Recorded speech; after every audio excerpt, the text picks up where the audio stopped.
রামনবমী নিয়ে থাকছে কড়া পুলিশি নিরাপত্তা, সিসিটিভি ক্যামেরা এবং ড্রোনের মাধ্যমে চালানো হবে নজরদারি।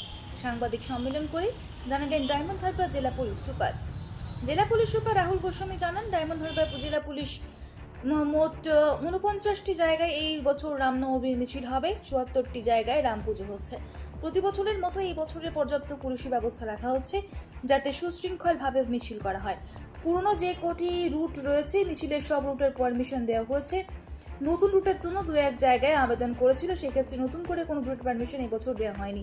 যদি পুলিশের নির্দেশিকা না মেনে কেউ নতুন রুটে মিছিল করেন তাহলে তাদের বিরুদ্ধে আইনানুগ ব্যবস্থা নেওয়া হবে।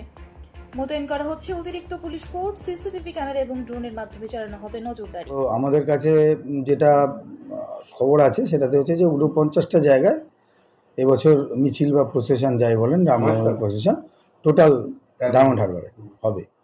আর 74টার মতো জায়গায় মানে রাম পুজো হচ্ছে, রাম ঠাকুরের পুজো হচ্ছে। তো প্রতিবারের মতো এবারও আমরা পর্যাপ্ত পুলিশি ব্যবস্থা রেখেছি যাতে সুন্দর এবং সুশৃঙ্খলভাবে প্রসেশন হয় এবং কোনো রকম গণ্ডগোল না হয়। এবং যারা যারা এই মিছিল টিছিল করতো এবং তারা পারমিশনের জন্য প্রেয়ার করেছিল, পুরনো রুটে যারা করেছিল, যে রাস্তায় সাধারণত হয়ে থাকে ট্র্যাডিশনাল রুট, তাদের প্রত্যেককেই পারমিশন দেওয়া হয়েছে। তারা কালকে মিছিল করবে এবং আমাদের কোঅর্ডিনেটরদের সঙ্গে যারা এই ধরনের অর্গানাইজার যারা আছেন তাদের পক্ষ থেকে রিপ্রেজেন্টেটিভদের সঙ্গে আমাদের প্রতিটা থানায় লেভেলে মিটিং হয়েছে, কথাবার্তা হয়েছে এবং তারা সেখানে লিখিতভাবে দিয়েছেন যে আমরা এই নিয়মটা ফলো করব।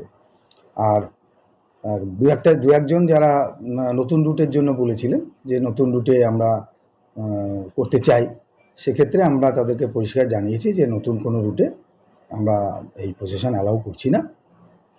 যদি কেউ এ ধরনের মনে করে থাকেন যে নতুন রুটে আমরা করব বা পুলিশের যেটা নির্দেশাবলী আছে সেটা মানব না, তাহলে তাদের এগেনস্ট আমরা যেটা আইনগত ব্যবস্থা, উপযুক্ত আইনানুগ ব্যবস্থা সেটা নেওয়া হবে। এটা আমাদের মূলত। আর আশা করি যে আমরা এই রামনবমী অনুষ্ঠানটা গতবারের মতো এবারও সুষ্ঠুভাবে সম্পন্ন হবে। স্যার, কোনো এক্সট্রা ডিপ্লয়মেন্ট বা কিছু কি আপনাদের তরফে রাখা হচ্ছে? মানে কত সংখ্যক পুলিশ কর্মী আপনাদের পুলিশ জেলার তরফে অতিরিক্তভাবে মোতায়েন করা? অতিরিক্ত প্রতি বছরই আমাদেরকে কিছু অতিরিক্ত পুলিশ ফোর্সের জন্য আমরা দেই, যেহেতু আমাদের জেলাটায় পুলিশ ফোর্সের দরকার হয়। কারণ একই সঙ্গে আপনারা জানেন এখন যেটা সবচেয়ে বড় ইয়ে আছে সেটা হচ্ছে বিভিন্ন জায়গায় ঈদ মেলাও চলছে। মানে কয়েকদিন আগেই ঈদ শেষ হলো, ঈদ মেলা চলছে, একই সঙ্গে এই ধর্মীয় অনুষ্ঠানটাও হবে। তো সেইখানে আমাদের পর্যাপ্ত পুলিশ ব্যবস্থা রাখা হয়েছে। কিছু বাইরে থেকেও আমরা রিকুইশন দিক ফোর্স পেয়েছি যথেষ্ট পরিমাণে। আশা করছি যে এটা রামনবমীর অনুষ্ঠানটা সুষ্ঠুভাবে সম্পন্ন হবে। মহেশতলার নঙ্গি মোড় থেকে মোল্লার গেট পর্যন্ত একটি বড় প্রয়োজনের কথা বিজেপির তরফ থেকে বলা হয়েছে। জানা গেছে তারা কোনো অনুমতি নেই, সেটা কি করতে দেওয়া হবে না করতে দেওয়া হবে? আমি আপনাকে আগেই বললাম যে বলপূর্বক বা এই কিনা জানি না, কিন্তু আমরা যেটা ট্র্যাডিশনাল রুট অর্থাৎ প্রথাগত যে পথে প্রসেশন হয়, পুরনো যে পথ দিয়ে প্রসেশনগুলো হয়, সবাইকেই পারমিশন দেওয়া হয়েছে পুরনো পথে। নতুন পথের কোনো পারমিশন আমরা দিইনি। এবং কেউ যদি নতুন পথে পারমিশন নেওয়ার কথা, এই পথে আগে কোনো দিন এই ধরনের মানে ইয়ে হয়নি, রামনবমীর মিছিল হয়নি।